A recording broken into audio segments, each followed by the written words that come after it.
Puji dan syukur kepada Tuhan Yang Maha Esa yang telah memberikan kita rahmat dan karunia sehingga kita dapat melaksanakan tentang penyuluhan kesehatan reproduksi pada remaja wanita.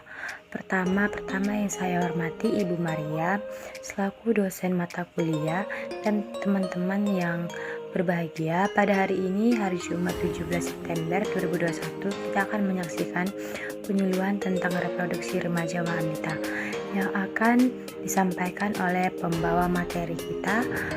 Perkenalkan, nama saya Elvin Hulu selaku moderator dari penyuluhan pada hari ini. Di sini saya akan membacakan susunan acara. Yang pertama ada pembukaan, yang kedua ada pembacaan materi. Untuk mengefektifkan waktu, saya serahkan kepada pembaca materi. Kenalkan, saya Mirlina Boru Siregar dengan NIM 0320200086. Di sini saya akan melakukan pengkajian kesehatan reproduksi pada remaja wanita yang bertemakan tentang keputihan. Nah, pasti teman-teman semua pasti pernah mengalami yang namanya keputihan kan, terkhusus pada wanita. Apa sih keputihan itu? Apa saja jenis keputihan? Apa saja penyebab terjadi keputihan? Terus tanda dan gejala pada keputihan dan bagaimana cara mencegah keputihan. Baik, pertama saya akan menjelaskan apa keputihan itu. Jadi keputihan itu di mana kondisi lendir atau cairan keluar dari vagina.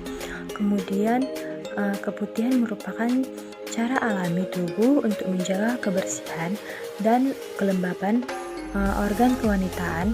Ketika seorang wanita mengalami keputihan, cairan yang diproduksi kelenjar vagina dan leher rahim akan keluar membawa sel mati dan bakteri, sehingga vagina tetap terlindungi dari infeksi.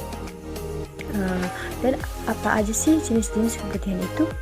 Jadi jenis keputihan itu terbagi dua, yaitu yang pertama bersifat fisiologis atau keputihan normal, dan yang kedua bersifat patologis atau keputihan abnormal.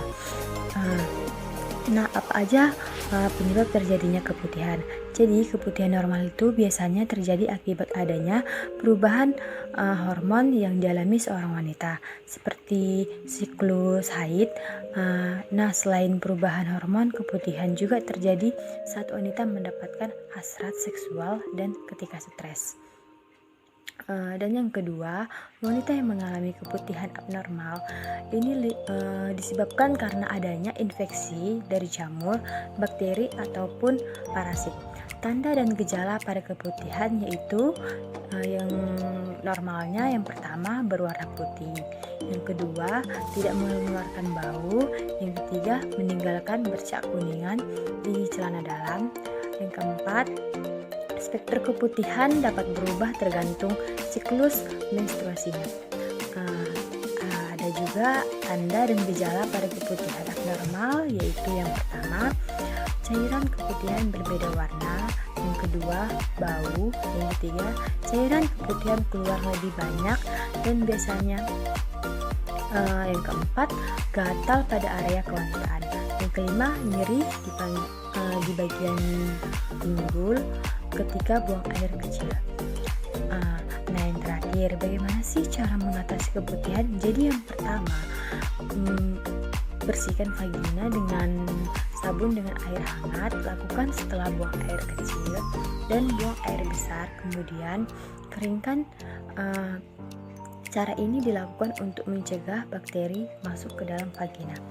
Yang kedua, hindari menyiram atau membersihkan vagina melalui semprotan air. Cara ini berisiko menghilangkan bakteri yang melindungi vagina dari infeksi. Yang ketiga, gunakan celana dalam berbahan yang seperti katun untuk menjaga kelembapan pada daerah kewanitaan. Hindari menggunakan celana dalam yang terlalu ketat. Yang keempat, hindari menggunakan sabun atau produk kewanitaan yang mengandung parfum karena dapat mengganggu keseimbangan bakteri baik pada vagina. Yang kelima, jagalah kebersihan vagina selama menstruasi dengan mengganti pembalut setidaknya itu setiap 3-5 jam sehari. Baiklah, demikian materi yang dapat saya paparkan mengenai kesehatan reproduksi pada remaja wanita yang bertemakan tentang keputihan. Baiklah, apakah adik mempunyai pertanyaan atas materi yang saya jelaskan tadi? Saya Kak izin bertanya. Pertanyaan saya, apakah misalnya kalau vagina gatal itu sudah pasti keputihan Kak? Terima kasih Kak. Baik, akan saya jawab pertanyaannya tadi. Jika vagina gatal, apakah sudah pasti keputihan? Ya, jawabnya belum tentu. Jika gatal disertai keluarnya cairan vagina yang abnormal, kental, lengket, dan bergumpal seperti susu basi, berwarna kehijauan dan kekuningan, dan berbau menyengat, itu tanda Anda mengalami keputihan. Keputihan juga biasanya disertai rasa gatal sehingga kulit vagina kemerah-kemerahan yang disertai dengan rasa sakit saat buang air kecil. Oh, begitu. Apakah saya boleh bertanya lagi, Kak? Silakan, Adik. Apakah keputihan dapat menular melalui seseorang, Kak? Baik, akan saya jawab lagi.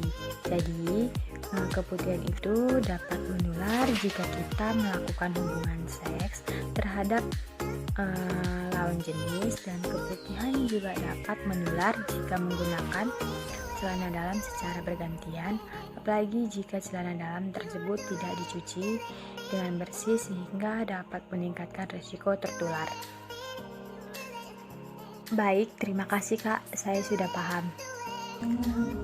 Baik, demikianlah penjelasan tentang pengkajian dan kesehatan reproduksi pada remaja wanita yang bertemakan tentang keputihan yang dapat saya jelaskan. Semoga dapat bermanfaat bagi adik dan bagi semuanya. Terima kasih.